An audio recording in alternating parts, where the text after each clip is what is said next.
Kaliwat ka ng block screening ang dinaluhan ni Kapuso Primetime Queen Marian Rivera para sa pelikula niyang Balota. At bilang pagpupugay raw sa mga totoong Teacher Emmy, may treat sa mga gurong nais manood ito. Narito ang aking chika. Pero may araw din kayong lahat.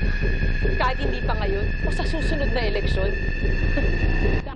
Puring-puri ng mga nakapanood ng pelikulang Balota, hindi lang ang malalim na pagganap ni 2024 Cinemalaya Best Actress Marian Rivera sa papel na Teacher Emmy, kundi pati ang napapanahong mensahe ng pelikula.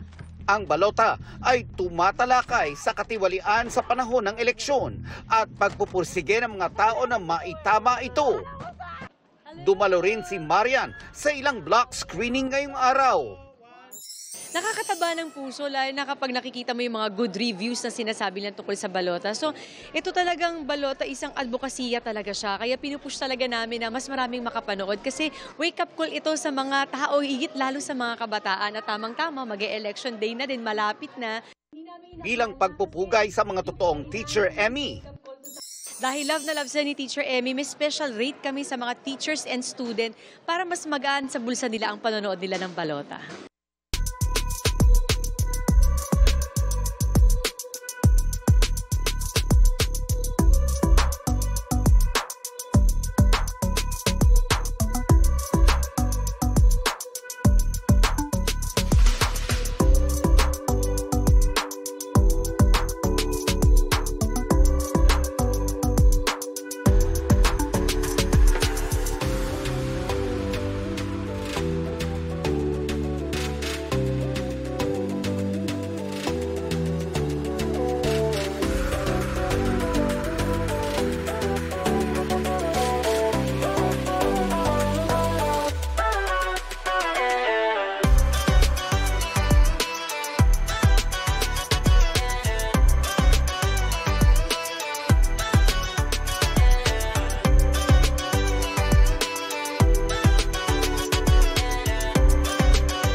Mga kapuso, patuloy na tumutok sa mga balita, mag-subscribe sa GMA Integrated News sa YouTube. Sa mga kapuso abroad, samahan niyo kami sa GMA Pinoy TV at www.gmanews.tv.